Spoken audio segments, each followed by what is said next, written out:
Hey everyone, welcome to GS hub. तो आज का जो सेशन है वो है 70th बीपीएससी इंटरव्यू से रिलेटेड। एंड इसमें जो हम लोग देखेंगे वो जो इम्पॉर्टेंट और जो मोस्ट फेमस जो पोस्ट हैं उसकी हायरार्की देख लेंगे, उसकी प्रोमोशनल हायरार्की पोस्ट हम लोग देख लेंगे। तो फॉर एग्जांपल बीएस हो गया, बीआरएस हो गया, एजुकेशन हो गया, स्टैक हो गया। तो ये सारे ऐसे पोस्ट हैं जो ज़्यादातर एस्पिरेंट क्या करते हैं, टॉप 5 के अंदर रखते हैं। एंड जब भी आप टॉप 5 टॉप 3 के अंदर कोई भी पोस्ट रखिएगा तो उसके चांसेस होते हैं कि इससे रिलेटेड क्वेश्चंस आपके इंटरव्यू में पूछे जाएं, बिकॉज ये आपने चॉइस रखा है कि टॉप 3 में क्या है, टॉप 5 में आपकी चॉइस क्या है। तो ऑब्वियसली यू शुड नो कि आप प्रमोशन होके उसमें कौन कौन से पोस्ट पे जा सकते हो और आपकी जॉब प्रोफाइल क्या होगी। तो मोटा मोटा जॉब प्रोफाइल तो I hope you have the knowledge about.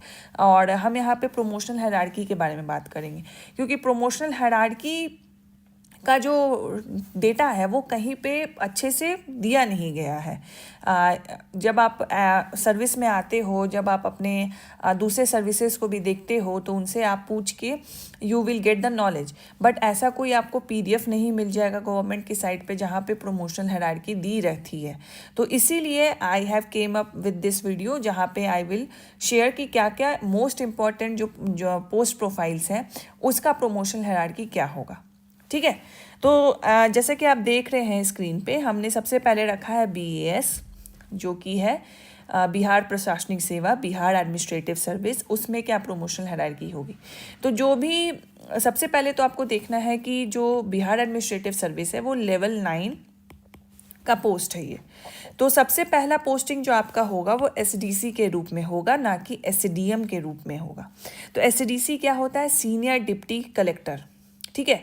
और ये सीनियर डिप्टी कलेक्टर कलेक्ट्रेट में पोस्टेड होते हैं। ठीक है, कलेक्ट्रेट में पोस्टेड होते हैं।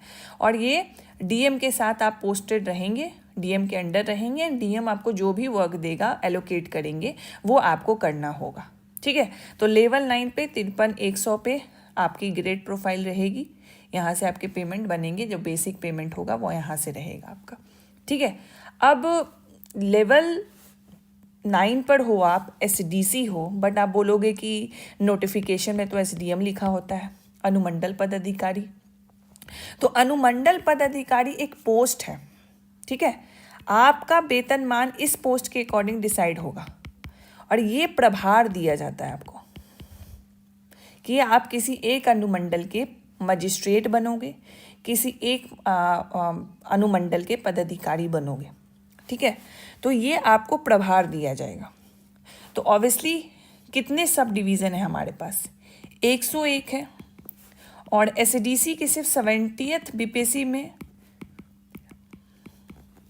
वैकेंसी देख लो, 101 से तो बहुत ज़्यादा है। तो आप कैसे बोलोगे कि सारे एसडीसी को एसडीएम बना दिया जाएगा। और सिर्फ आप ही तो नहीं हो, 70th बीपीएससी ही तो नहीं है। इससे पहले जो 67th बीपीएससी में इतनी वैकेंसी थी, उससे पहले जो सारे लोग सर्विस में हैं वो कहाँ जाएंगे फिर। तो आपका पहला पोस्टिंग एज एन एसडीसी के रूप में होगा। अगर एसडीएम की सीट खाली रही, जो कि अब बहुत कम ही है, चांसेस की खाली रहती है, तब आपको, या आपकी अच्छी कुछ कनेक्शन है, तब आपको एसडीएम का प्रभार मिल सकता है। ठीक है। लेकिन आपका जो पोस्ट हायरार्की जो रहेगा, प्रमोशनल हायरार्की पोस्ट रहेगा, उसमें जो मूल कोटि का पोस्ट है वो आपका एसडीसी का है। ठीक है। अब ये लेवल 9 है। प्रमोशन आपका होता है, प्रमोशन बाकायदा 5 साल में हो जाना चाहिए प्रमोशन। तो आपका लेवल 11 में प्रमोशन हो जाएगा। बट यू नो कि अभी सीट पूरी फुल है, वैकेंसी नहीं है। तो ऐसा है कि ऊपर की सीट अगर खाली नहीं होगी तब आप एसडीसी के रूप में ही काम करते रहोगे, बस आपका वेतनमान बढ़ जाएगा। आपको लेवल 11 के अकॉर्डिंग वेतनमान मिलेगा, लेकिन आपका जो काम होगा वो लेवल 9 वाला ही एसडीसी के रूप में काम करोगे, अगर ऊपर के पोस्ट वेकेंट नहीं है।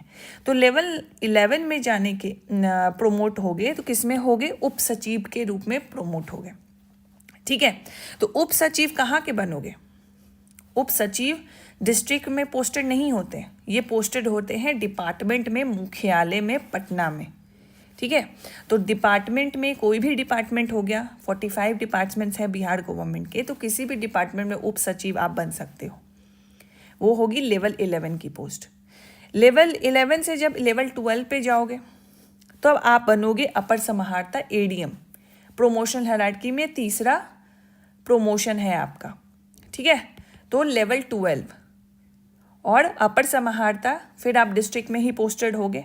और अपर समाहर्ता सिर्फ एक नहीं होता डीएम की तरह, अपर समाहर्ता बहुत सारे होते हैं, अलग अलग शाखाएं होती हैं, सबके एक एडीएम होते हैं। लेवल 12 से फिर लेवल 13 जाओगे, ज्वाइंट सेक्रेटरी बनोगे। ज्वाइंट सेक्रेटरी, ये ऑब्वियसली सेक्रेटरी हो आप, ज्वाइंट सेक्रेटरी हो तो आपकी डिपार्टमेंट में पोस्टिंग होगी। अगर डिपार्टमेंट में पोस्टिंग नहीं होगी तो उसी के इक्विवेलेंट आपको पोस्ट मिल जाएगा जिला में।